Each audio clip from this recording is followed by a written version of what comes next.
En hingað til okkar kominn Sævar Pétursson, hann framkvæmdastjóri KA, til þess að ræða bara inn í fjármálastöðuna hvernig þetta gengur. Við vorum að ræða þetta áðan við Hannes hjá formanni KKÍ og hlutnir eru bara, það eru sum félög sem ganga vel, það eru sum félög sem ganga illa. Það er eins og við vorum að ræða líka hérna áðan og þessi upptaka byrjaði að það er yngri flokkastarfi, það er eldri flokkastarfi. Hvernig horfir þetta við þig sem framkvæmdastjóri KA? Sko, það er ekki, íþróttafélag er alltaf, þú ert alltaf snýst að ná endum saman. Öll íþróttafélag held ég á landinu að koma rekstrarlega út úr ágætu ári fyrra þegar menn voru að fá COVID-styrki og annað og það var svona hjálpa til þess að enda næði heim og saman.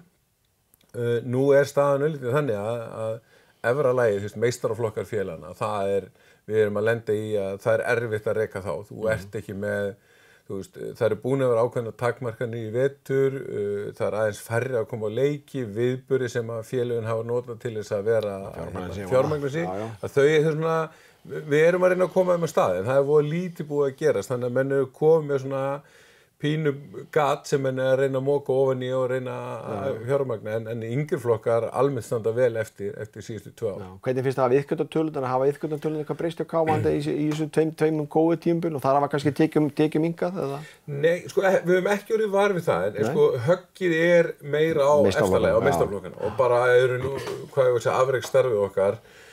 Síðan kannski, við höfum aðeins eftir að sjá því að mótahald og annað hefur verið aðeins minna undanfarin ár, síðustu 2 ár og þannig að það hefur verið foreldrarnir að sjá núna einhverjir, foreldrar, kemur að barnastarfinu sem segja, við getum ekki þátt í öllum mótum, við vitum ekki alveg hver sú staða er.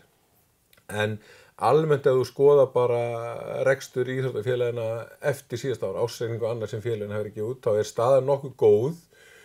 Líka gekk félögum almennt í fyrra, sérstaklega knattspyrnumegin að selja leikmenn, menn voru bara stukk á öll tilboð sem þú gast og einhver vildi kaupa þig leikmenn. Já, allt til að fá inn eitthvað? Já, allt til að fá inn sko, en það eru svona einskiptistekjur sem koma og er ekkert aftur kannski næsta ári. En það er alveg, við finnum að það er svona aðeins erfiðara með meistaraflokkana almennt, en einhvern veginn er það samt alltaf hennar, íþróttafélagin ná sér heim og saman á endan. Áttu við að þetta reddast. Þetta reddast. En sko, við vorum að líka ræða það þegar sko, viðburðir sem eru núna þessa dagana, það er búið að vera stórt og mikið glæsilegt herrakvöld Þórs til dæmis, sem er kannski einhver hluta að borga fyrir syndirnar sem voru í vetur, einhver leyti. Það eru stór, ég veit að Fjölnir var með mjög stórt og mikið þorrablót daginn og annað slíkt. Menn eru bara að stökkva stað til þess að borga gamla syndir í rauninni. Já, þú ert í rauninni, þessi viðburður hafa ekkert verið bara í 2-3 ár. Já. Þannig að það er ekkert launingum það er pínu asnalegt að segja að íþróttafélög eru pínu rekin á viðburðum og skemmtanahaldi við þurfum á þeim að halda til þess að reka afreksstarfið okkar. Og þegar það dettur út í ákveðin tíma, þá byrja smá skuldahalli á eftir og þá halda með viðburðin til þess að borga það upp og við erum að fara inn í saman hjá okkur móta allt framöndan ennið móta og annað, þetta er allt fjáröflun sem verður að hluta til nota til þess að gera upp þá mánuði sem við höfum verið að stragla undan þetta mánuði. Og líka eins og stórt mál hefur náttúrulega var starðarinn hérna á Akureyri handboltamóti síðan liðna helgi og svo náttúrulega sumarið hefur alltaf verið undirlagt hérna á EFR-svæðinu undir mótahald sem hefur skilað gríðarlega undir samfélagsins. Þetta hefur ekki verið undanfarið 2 ár. Í minna mæli heldur en hefur oft verið áður. Í minna mæli. Við vorum heppnir að því leiðin til að við náðum að halda ennið móti síðustu 2 ár, þrátt fyrir, en með alls konar takmörkunum og öðru. En það hafa vissulega verið, við mistum út handboltamótin okkar sem var verið hérna, sem var núna síðustu helgi sem betur fer. Og þetta skiptir bara íþróttahreyfingun og heldur bara samfélag okkar hérna fyrir norðan gríðarlega miklu máli að fá þennan, eins og ég kalli þetta, íþróttatúrisma norður sem er raun bara mikilvægur partur af rekstri samfélags hérna fyrir norðan. Já, og bara stór hluti af bara hvernig hreyfingin hefur unnið. Við erum að halda stór mikið landsmót, unglingalandsmót og fleira. Vestmannaeyjar er náttúrulega nánast hver einasta helgi upptekin í alls konar mótum. Skagafjörðurinn, Eyjafjarðarsvæðið, þetta er þessi túrismi. Hann heldur mörgum félögum að mörgum leiti bara uppi sem líka, þetta er líka stór útgjaldi fyrir mörg félög. Já, og algjörlega, ef við varum ekki með þessi mót og annað, þá væri bara uppsetning okkar félag allt önnur, þú ert með krakka og sjálfboðaliða sem að vinna við mótin og að fá inneign upp í ferðalög, þannig að þetta fer alveg hringinn, sko, þannig að við með mótunum hér, það fjármagn sem við erum að fá inn við að nota þess að fjármagna ferðalögin okkar.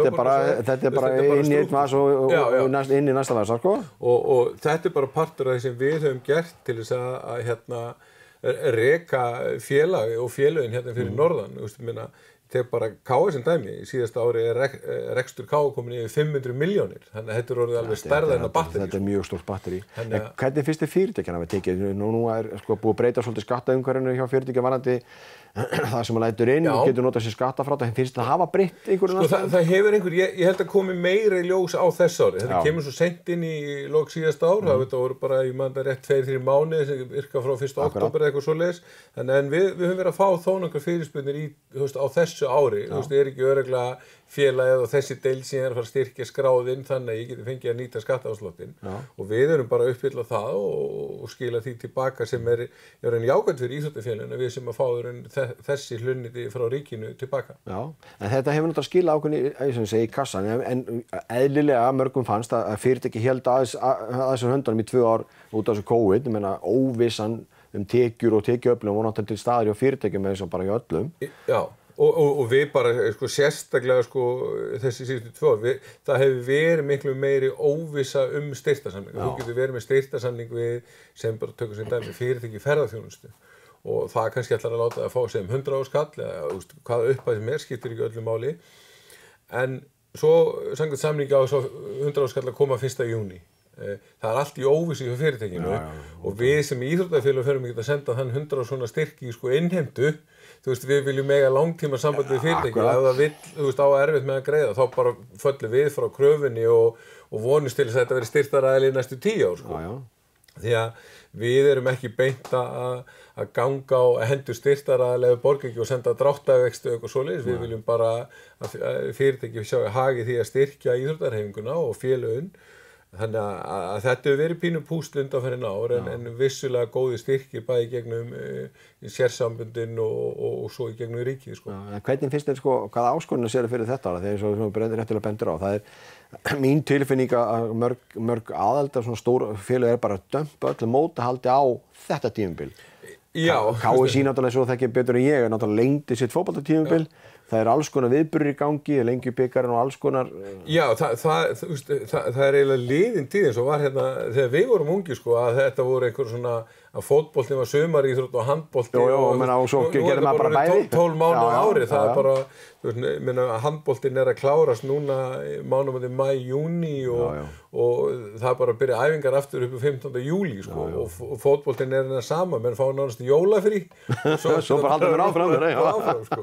Þannig að sérstaklega núna, það var spil út á október, Þannig að, og þetta er líka í raun, hvað ég segja, svona breyting sem við sem erum að stýra íþróttafélögunum, við erum að átta okkur á hvernig við erum að bregðast við, því að þú ert alltaf komið með skörun sem var kannski 2 vikur á vorin og 2 vikur á haustin og það var bara gaman, það var allt í gangi, en nú er kannski orðin skörun í apríl og maí og september og október. Já, þetta er farið tímabilinu breytast, og þetta líka setur ákveðna fjárhagslega ábyrgð og líka bara pressu á eins og KA sem er fjölgreinafélag.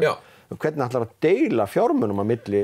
Já, og svo ertu bara líka, þú ert að deila fjármunum, þú ert að deila mannvirkjum, þú ert að deila sjálfboðaliðum, því að allt í einu mætir ekki einhver sjálfboðaliði á, segjum bara blakleik í dag því að hann var sjálfboðaliði á handboltaleik og fótboltaleik í gær og fyrradag, Þannig að hann segir, ég er búinn að eyða 2 heilum dögum hérna föstudag og laugardag að hjálpa félaginu mínu og sunnudaginn þarf ég að vera heima hjá mér, og gera eitthvað annað heldur en að hugsa þetta, Þannig að þetta er orðin skörun sem er vissulega skemmtilegt vandamál að eiga að þú sért í raun með fullt af viðburðum í gangi, en þetta kallar á meira starfsfólk, þetta kallar á meiri fjárhagsútgjöld og við erum svona að læra eins bara, nýtt fyrirkomulag inn í breytt umhverfi. Já, það er alltaf lengjast. Hann er síðan að tala það í viðtalinu áðan að þetta væri að setja miklu meiri pressu eins og við kannski fann að ræða hér á sjálfboðaliðan og líka það að tíminn hefur svolítið mikið verið það að reyna að fá fjármuni og þegar fjármunir eru bara erfitt að fá, í síðustu 2 ár hefur þetta verið gengið og ríkið hefur komið inn í,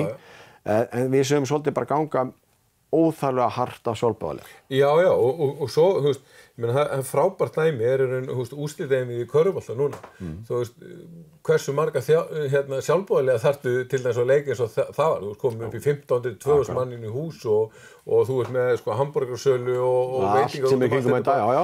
Þú bara kallar alla þína sjálfboðaliða og það er ekki einhver upp, en svo er bara, þú veist, aftur leikur því 2 daga því að það er kannski úrslitakeppni í handbolta eða þú veist, bestu deild kvenna eða þú veist, sama félagi í öllu. Já, þá ætti að fann að ganga mjög hart að. Það er bara þannig og þetta er raun svona sem við líka aðeins fundið að sjálfboðaliðarnir eru, þú veist, áður fyrir þá var svo auðvelt því að þú bara, heyrðu, það var slökkt á sjónvarpinu á 50 og þú fórst á hjálpaði félaginu. Já, og líka bara svo þetta koma kannski inn að líka, að það var bara körfuboltatímabilið, svo bara strik og svo bara fótboltatímabilið. En þetta er, þú veist, þetta er skemmtilegt vandamál, en við erum pínu að læra á nýtt umhverfi og þetta hefur áhrifin í allan reksturinn hjá okkur leið. Já, heldur þetta setja líka pressu á sko að félögin, að því að, eins og segið, þetta er ekki óþrjótulegur grunnur einstaklinga sem er að koma að starfa að félaginu. Það hlýtur að setja líka bara pressu á, ertu farin að skilgreina ákveðin hóp í kringum ákveðin aðalega? Þú ert náttúrulega með sjálfboðaliða, þá er þetta bara sjálfboðaliðin í ákveðin greinum eða hvað? Já, sko við höfum verið með svona bara, ég tek KS sem dæmi, við höfum verið bara með svona ákveðina, þú veist, grúppu sem við köllum bara svona sjálfboðalið við heimalíki.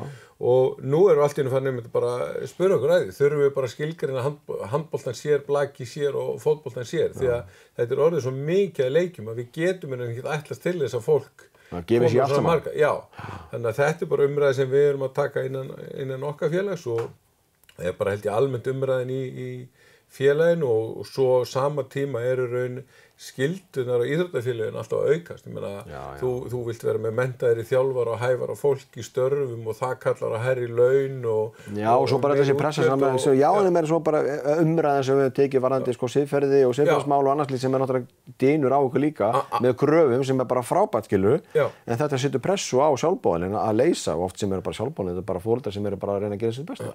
Algjörlega og við erum til dæmis, þú veist, bara eins og hjá félagi eins og KF, við erum eiginlega bara það eru stór hluti, einu stöðugildi hjá okkur er bara skipulag ferðalag. Við erum bara með, íþróttafulltrúnum okkar er bara í 50% starfi við að bóka rútur og bíla og hótel og gististaði því að það er kannski sem við fundum bara þetta voru svona mikið að við gátum ekki að ætlast til þess að sjálfboðaliðarnir væri að sjá þetta. Nei, þetta er náttúrulega svakalega mikil vinna en sagði við getum haldið áfram endalaust.